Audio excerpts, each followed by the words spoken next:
Hello everybody, my name is Lyell Dirkin. Welcome to the University of Melbourne graduate webinar on journalism, marketing and communications. Thank you all for coming today. I just wanted to, before we get going, just acknowledge the traditional owners of the land on which this webinar is taking place, and also the traditional owners of all of the land on which all of our campuses are located throughout Victoria. So just would like to pay my respects to their elders past, present and emerging. So just quickly, what will we be doing today? Firstly, I'm just going to give a bit of an overview of the courses that we offer at the University of Melbourne, and we'll talk a little bit about ways that you can enrich your course, and then we'll talk a little bit about careers and then have a Q&A at the end. And so I'm just also joined by some lovely panelists here, and I'll get them to introduce themselves, starting with Jen. Hi, I'm Dr. Jennifer Beckett. I am in the School of Cultural and Communications, and I am the current course coordinator for the Master of Marketing Communications. Thanks, Jen. And Elise. Hi, my name is Elsie. I'm studying the Masters of Journalism. I'm coming towards the end of the degree. I'm going to graduate in November. Excellent. And Matt. Hi, my name is Matthew Guy. I am an alumni of the Global Media Communications Masters, and I'm currently working as a communications advisor in the Department of Premier and Cabinet in the Multicultural Affairs portfolio. Awesome, great, thank you all. As I said, I'm Lyell Dirkin. I'm the Marketing and Recruitment Coordinator, but I am, like Matt, also a graduate of the Global Media Communications Master's degree. So we've got quite a range of people represented on this panel.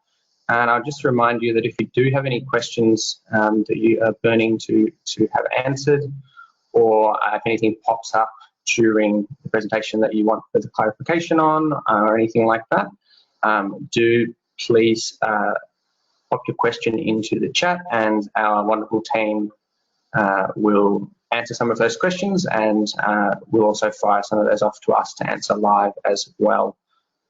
As I said, we will also have a Q&A at the end.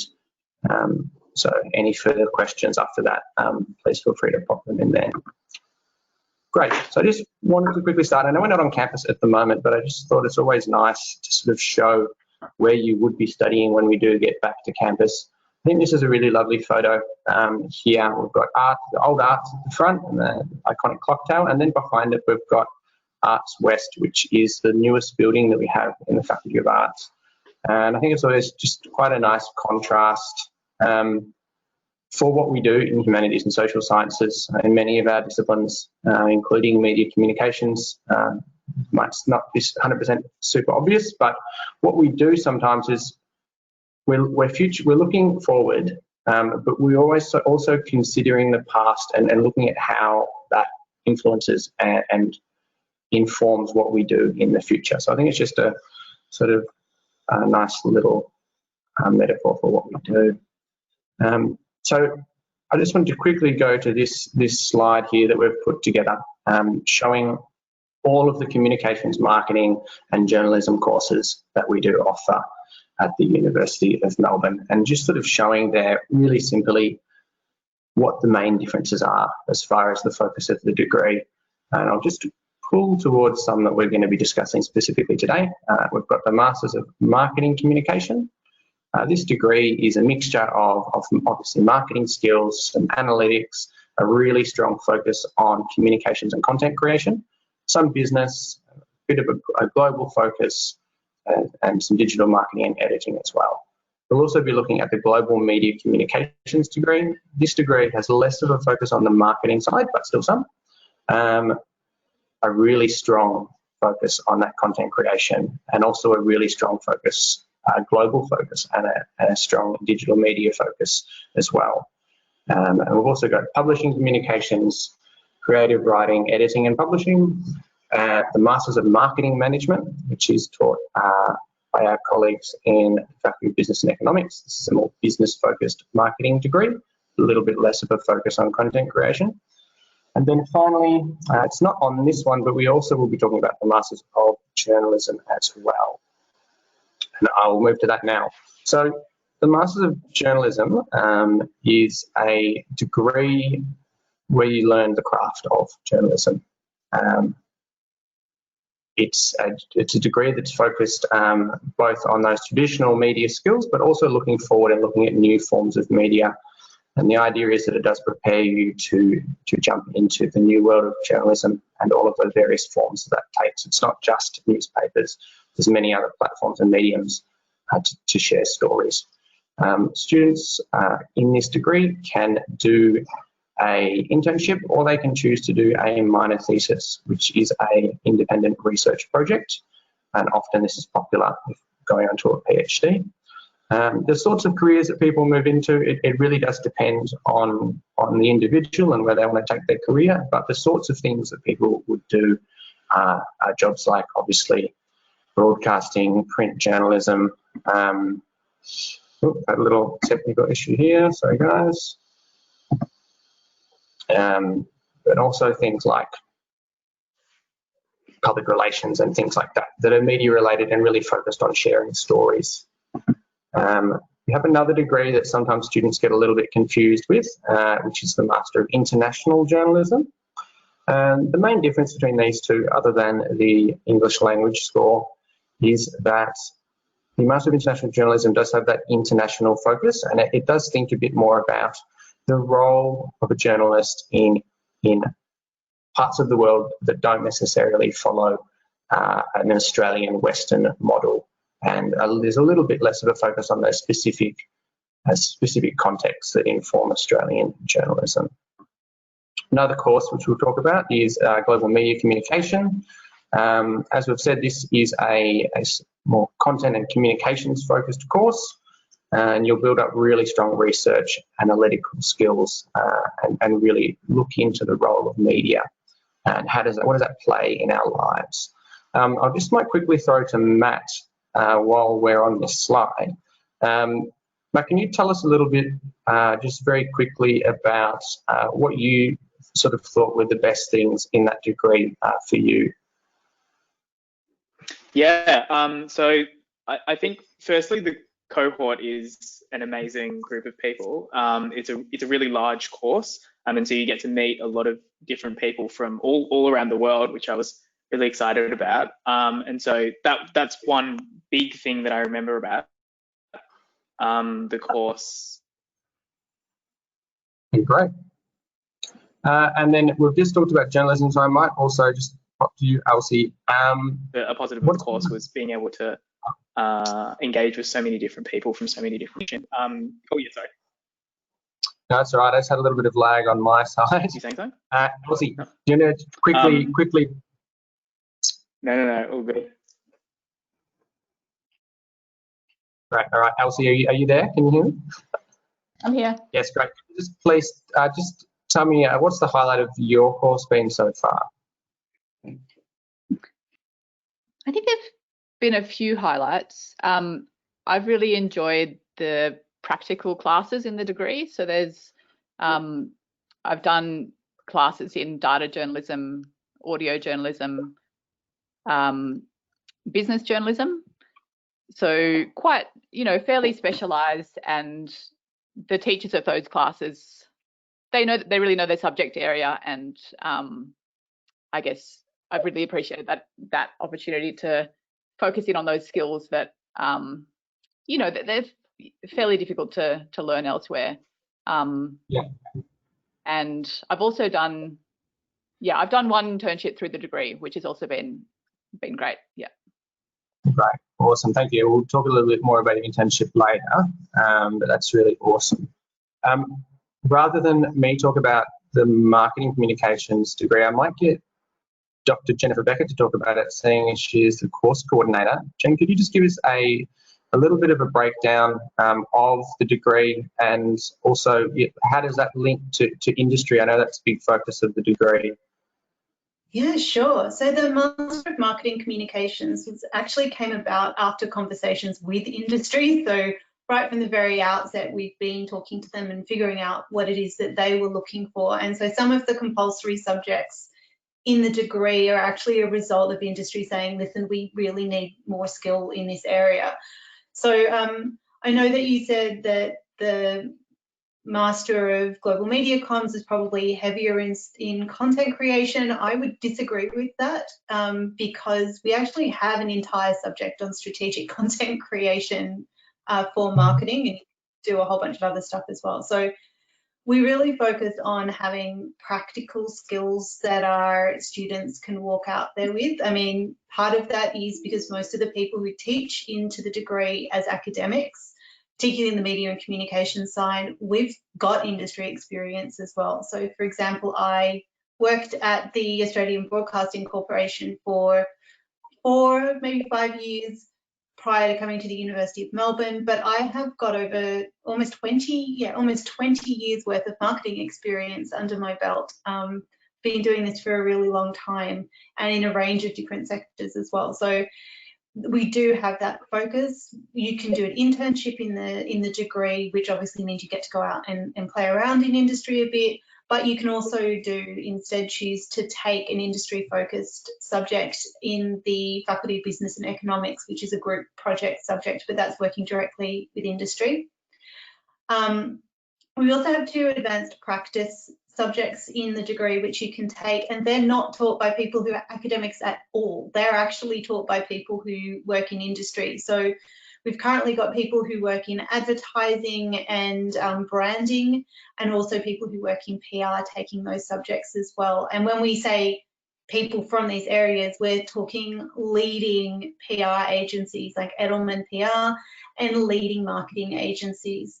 So it's not like we've gone and got small boutique people. We're really talking about big names, and that's, I think, a really important thing for you to have because it provides an opportunity to network in the classroom. We literally had students hired out of the classroom in this degree. So I think that's a really important thing to know about the degree.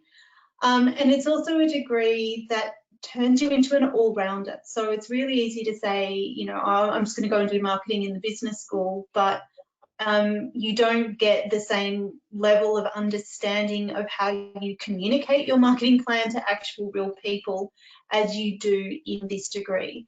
And it also provides you an opportunity, I like to say, to translate between the teams. So you've got your kind of like strategic business focused marketing team, and then you've got the people who communicate that stuff, who put that, you know, create a plan and then actually talk to consumers.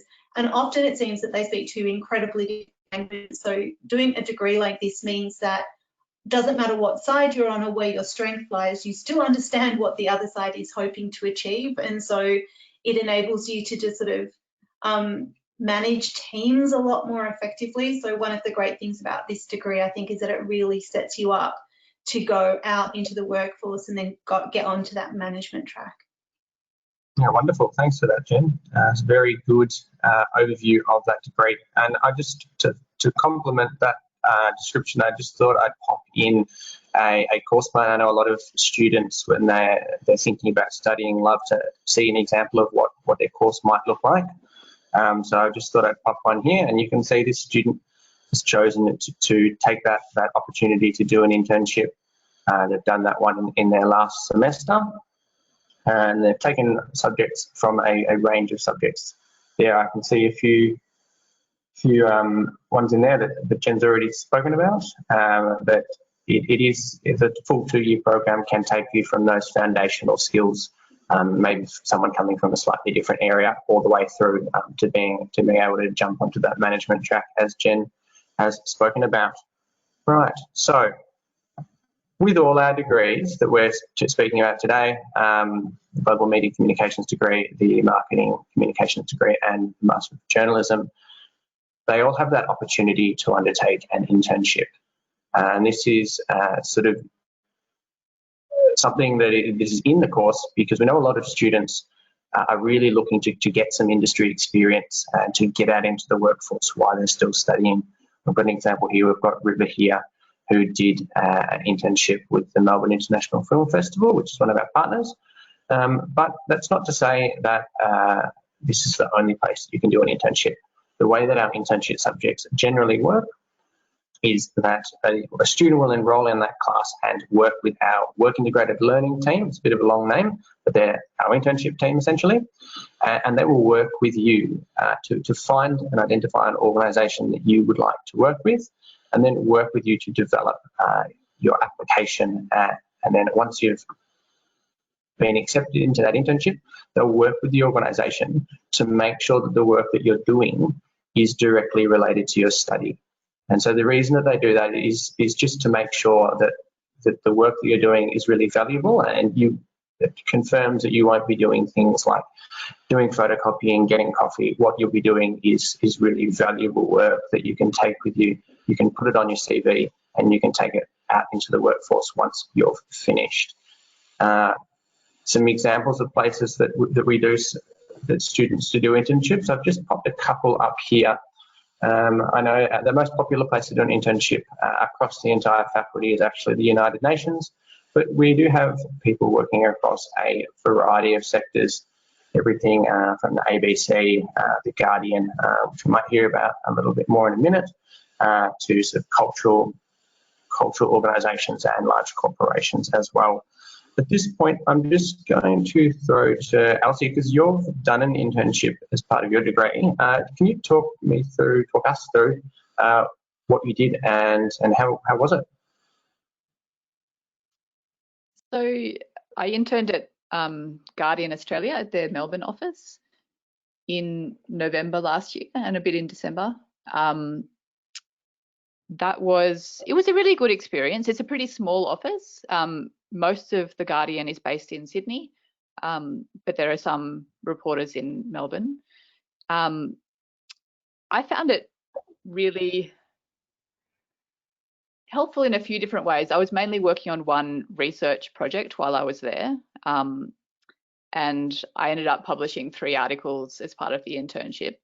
One was related to the main research project that I was doing, and then there were 2 other articles that I pitched and that the editors were interested in running. And I think like a big part of the internship was just being in the newsroom and I guess learning from the other journalists who were there. There are some quite experienced journalists who've been doing that work for a number of years, and being able to just, I guess, listen into how they're working and listen into the morning conference was really helpful.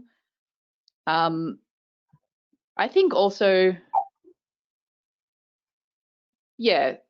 seeing the process of the really tight turnaround of stories, and also working with editors who are able to, give you connections to sources and pass on contact details and that kind of thing was really helpful. So it was a good internship experience. Yeah, great. And then I know you also received an external grant as well to do some work in Alice Springs. Is that right? Do you want to talk a little bit about that as well, and how I guess that sort of added to your experience of study, and also the other way around, how some of those practical skills that you've been talking about might have been helpful in that work as well?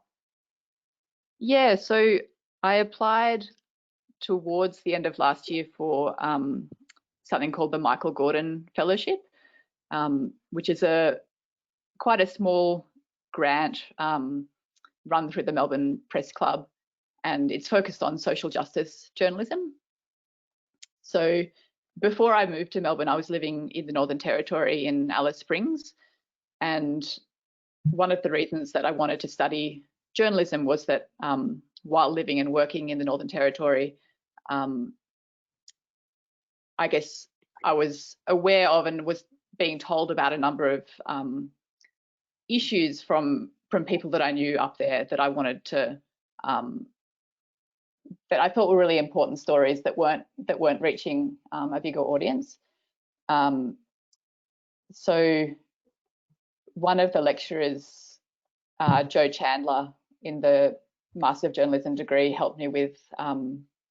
So as part of the application, you need to show that you have a publication for the story that you want to run. So Joe supported me with my application, and that meant that I was able to travel back up to Alice Springs at the end of last year and spend a couple of weeks reporting there about. I was reporting on the digital divide, and I guess access to the internet, and the fact that a number of town camps, which are small Aboriginal communities around Alice Springs, haven't been connected to the national broadband network, and what implications that's having on the communities there. And I was also able to, so as well as being published in The Citizen, which is sort of the publication of the Centre for Advancing Journalism at Melbourne Uni, I was also able to link up with NITV, which is the National Indigenous Television Network, which also has an online digital publishing arm, and get the story published there as well. So that was great, and I think what was really helpful about getting that fellowship was that I was able to use some of the funding to pay local people. So there were 2 Aranda women, Aboriginal women, who worked with me doing translation and research on that project. And yeah, it was really good to see that printed, and I think that was a big part of me wanting to study this degree, is being able to take some of the skills from here and take them back to the Northern Territory. So I'm glad that I was able to do that, and I hope I'll be able to do more of that at some point. Oh, wonderful. Yes, that's a really amazing story. And I think it touches on a few really great things about that Masters of Journalism. Is, as you mentioned, we do have the Centre for Advancing Journalism, which is something that students are able to and are encouraged to engage with throughout their study. So it's great that was something you were able to use to get through. And then I think another thing that is worth mentioning as well is that when you are a student, there are several external grants that you are able to go for while you study, but there are also a number of scholarships and bursaries that are available exclusively to current students. So a lot of people might be a little bit disappointed if they don't get a scholarship when they apply, but that's certainly not to say that there aren't other scholarship opportunities throughout your study as well. So just something to keep in mind when you're studying. So that was great. We've heard some really... On that, Lyell, I was lucky enough to get the Regional Journalism Scholarship when I applied for this degree. And I think it's something that a lot of people don't know is there, but if you are coming from a regional area and moving to Melbourne for this degree, yeah, have a look for the Regional Journalism Scholarship, because yeah, I think a lot of people don't know it's there. But Yes. So there's that scholarship, and several others that there are open, particularly for people from regional areas. So encourage people to check them out if they think they might be eligible. So we have talked about internships, which is great. I just wanted to quickly touch on the other option, which is the minor thesis. This is a really popular option for people wanting to move on to a PhD. Just got a quick profile here of Kate, who's actually a PhD student in media communications, and just as an example of the sorts of things that you could be working on. So Kate focuses on messaging, mobile messaging, and particularly looking at how do people manage their availability online in a world where it can be accessed at any time in the day virtually. But I just wanted to quickly throw to Jen, because she's supervised at least tens, if not hundreds of students. And I just wanted to ask you, Jen, a little bit about what's the process like of doing a minor thesis? Yeah. Oh, well, I mean, I happen to be the minor thesis coordinator in media and communications for quite some time. So the first thing that you do is you need to have a 75% grade point average, which isn't that hard to get. So don't worry, most people manage to pull that one out. And then what you do is you enroll into the subject, and what we do then is ask you to send us just a really, really short form that tells us a little bit about what it is that you want to do your research project on, because it's up to you, not with your topic. So you can chat to some of the academics before you do that. You might have already had a look at the sorts of things that they do their own research in and thought that would be a good person to supervise my project. So you write up just a very short, basically just a little short proposal. It's about a page and a half, if that, and most of that's just answering questions. And then you tell us who you think might be a good supervisor. You don't have to know, we can figure that out as well. And then what we do is we allocate you to a supervisor. And then in your first semester, you go through a subject called Research Principles and Practices, which basically teaches you how to research and how to write your thesis.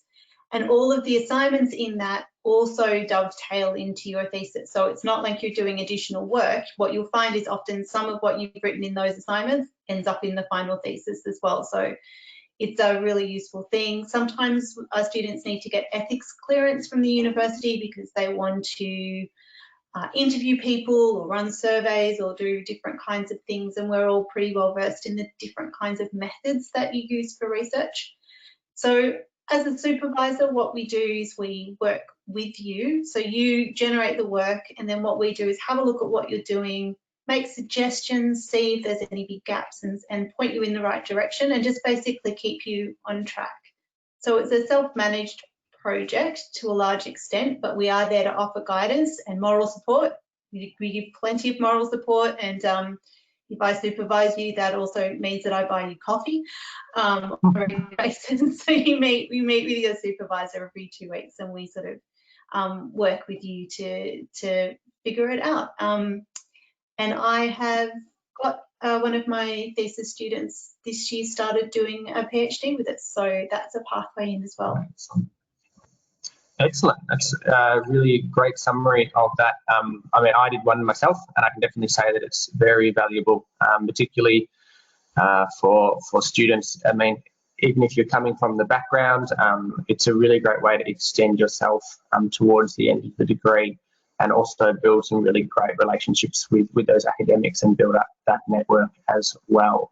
And I would just say, sorry, Lyell, I would just say you can do a thesis and not want to go into academia. Sometimes students have done research projects that are really great for industry, so they have like a project that's a little bit more focused on that, and so they've actually interviewed people from industry, and in doing that they've made some really great networks, and people have been really interested and offered them jobs as well. So it's not just one way or the other.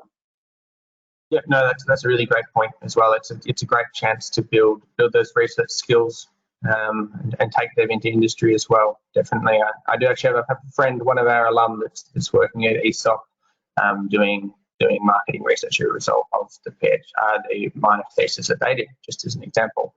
And we've got one final option that I might get Matt to just quickly talk through, and it is the option to just do it all by coursework. Matt, do you want to talk a little bit about what you did in your degree?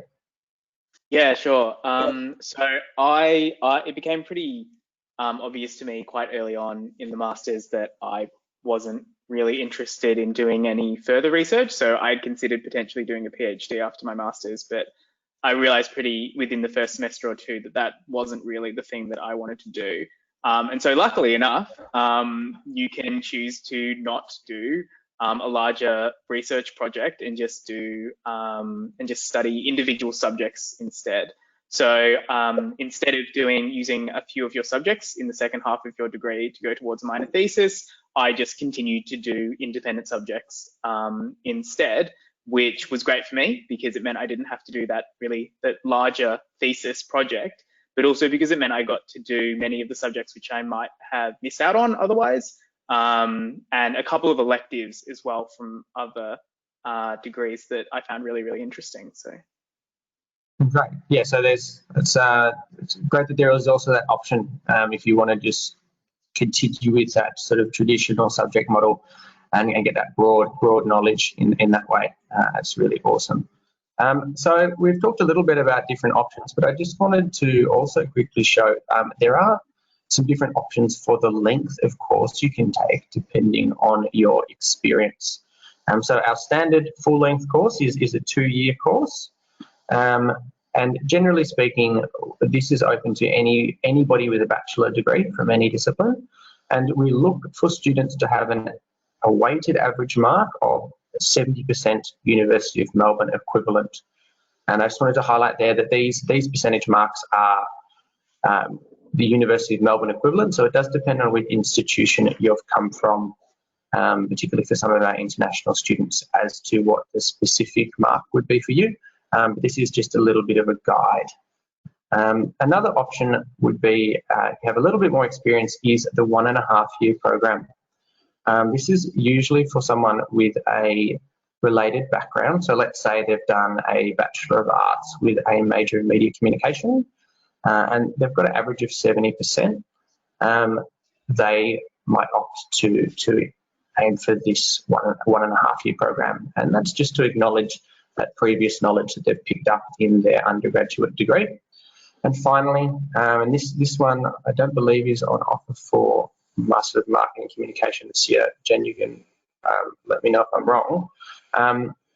It is, we have a 1-year option, which is either for someone with honours in a related field with 70% average, or somebody with 2 years work experience and that's 70% average as well. So that is an option for some of our courses. It's not something you need to be 100% certain of when you apply. Our general rule is that we will always offer you the shortest course that you are eligible for. And then if you do receive that offer and you decide that you would like to make the most of your study opportunity and extend out to that full course, that's something that we can do as well. So it is just about keeping those options open for you. And finally, I just also would like to mention the English language requirements. This is particularly for students who have not done their previous study, so their bachelor degree in English. If that's not the case, we'll definitely need to make sure that you've done a English language test as well. Some of these are available online as well, so if this is something that would apply to you and you haven't done one yet, I'd encourage you to jump onto the web, onto our website and have a look at those. For global media communications and marketing communications, as a minimum, we're looking for an IELTS of 7.5, and for 6.5. The master's 6.5. Sorry, thanks, Jen. And for journalism, that's where I got the 7 in my mind. It is a 7.0 minimum as well. And if you want some more information about that, please do jump on the website. If you don't meet these requirements, you might receive an alternative offer, or we call it a conditional offer, where you might be able to do a program at the Hawthorn School of Language and do the University of Melbourne Language Bridging Program. So if you have any more questions about that, please do either send something through on the chat or reach out to us after the webinar as well. Another...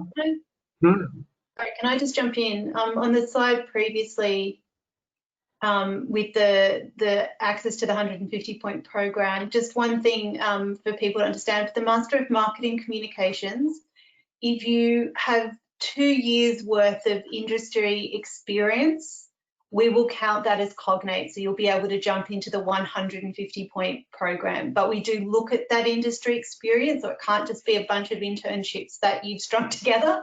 It actually has to be a proper job. So just to let you know, you could go into the 150-point program with that, and not a degree in like comms or marketing. Sure, great, thanks for that, Jen. Another option, if you haven't quite met the mark, you are really keen on studying one of these courses, for some of our students, they will be offered what we call a pathway. So this is mainly a slide just for students that might have that rejection letter. They might also get a follow-up. Just letting them know that there is a pathway through as well, and that will be through a graduate certificate or diploma, where you would do some initial study first and you have to achieve a certain mark. This would be outlined on your offer letter, and then you would be able to transition through to the master's degree. We're just running pretty low on time, so I'm just going to jump forward to careers and employability. So we've already heard about internships and obviously the hands-on skills that are embedded in these courses, but there are also some really great tools that you can access while you're studying. And these are subjects that can help you prepare for jumping into the workforce as well. These are things like our Careers and Employability Studio, where you can go in and speak to a counsellor about your CV and how to improve that and how to prepare for interviews, things like that. We've also got our Employ Me platform, which is an online platform that has a lot of really great resources as well. Also wanted to highlight that we're number 7th in the world for graduate employability. And what does this mean? This means that if you do study with us, you're in a really good position to go out into the workforce and get a job. What you do and where you do it is completely up to you, and it's not for us to sort of tell you what job you definitely will get. But what we can say is that when you study with us, you're in a really good position to go into the workforce. And seeing as we're talking about careers, I just wanted to quickly throw to Matt, because you've graduated, you're an alum, and you've got a really exciting job. Can you talk to us a little bit about what you do in your job? And then, I know we've talked about this before in the past, some of those skills that you've been able to pull from your degree into the work that you're doing or have been doing since graduating. Yeah. So at the moment, I am currently a communications advisor in the Victorian Department of Premier and Cabinet in the Multicultural Affairs portfolio. And what that actually means is that I'm responsible for writing briefs a lot of the time for the Minister for Multicultural Affairs on events, meetings, different issues that are being raised at the moment, so that she can be prepared and understand what is happening there. So in addition to that, I'm also doing some other work that is probably a bit more comms focused around narratives and building identities for the Multicultural Affairs portfolio itself at the moment. So that's some really exciting communications work that I'm able to work on. I think throughout my career, I think so far I've had a few jobs, and the master's degree definitely really helped. I think, as Lyell pointed out, there's a focus on that content creation in the Global Media Communications Masters, and so it meant there were subjects on public relations and writing for the media and journalism that really helped me, and really helps me to this day in doing the communications work that I do. I was also really lucky as well because I was able to take a couple of electives from outside of the strict, not strict because I was allowed to, outside of the course itself. So subjects on strategic political communication and lobbying strategies that sort of more directly relate to the political and government communications that I'm actually working on at the moment. So being able to have that flexibility to do those other subjects was very, very helpful for me in my career now. Yeah. Oh, wonderful. And what's your number one tip for people coming into the degree? What do you wish you'd known or had thought about when you started? Oh, that's a really tough one. I guess I would say get involved as much as you can. So obviously there's a load of people that you can meet in your course who may be coming directly out of university or may have a lot of previous experience in the industry under their belts. Making those connections is really, really important. And I've made a few of them and managed to get my first job because of one of those connections, which is really, really helpful. And I think as well, just get involved within broader university life too, because, it's a great place to be. Yeah, that's a really great point. It's definitely something worth mentioning is I know we're online at the moment, but when we do go back to campus, there are lots of really great opportunities for students to get connected and meet like-minded people. Even if you're a graduate student, it doesn't mean you can't join a society, a student society. And there are actually several that are focused on on those graduate programs specifically. For example, there's a really awesome society for the Masters of Marketing and Communications, where they share a lot of tips about study and also networking opportunities. They have networking nights, industry nights throughout the year. So that's one example of a group that is really great to get organised and get involved in when you're studying with us. I'm just going to quickly, because we have mentioned online, I just wanted to just highlight a few things about what we do in the online space. Just for those students that are thinking about starting with us in August. We've moved to a completely online model at the moment, and we will be moving back to classes as soon as possible, obviously. The sorts of things that you would be getting out of that experience is you're still having tutorials, but they're obviously Zoom tutorials at the moment. You'll still have access to all your lectures, and you don't need to necessarily be there to watch that lecture as it's happening live. It is something you can go back to afterwards at a time that's a bit more convenient for you. We're still having student consultations with our academic tutors and lecturers, so nothing there has changed. And all our material is available online, as are our assessments. So if you are really keen to jump in and continue on your study, there's certainly no reason not to. And I think Jen was saying just before this webinar, you've been really impressed with the work that the students have been producing for you this semester. Do you want to maybe just quickly talk about one of those highlights of? So I teach a subject called Integrated Marketing Communications. It's a compulsory subject in the Master of Marketing Comms, and we use a live client every single semester. So you're actually doing a real project that you can put in your CV.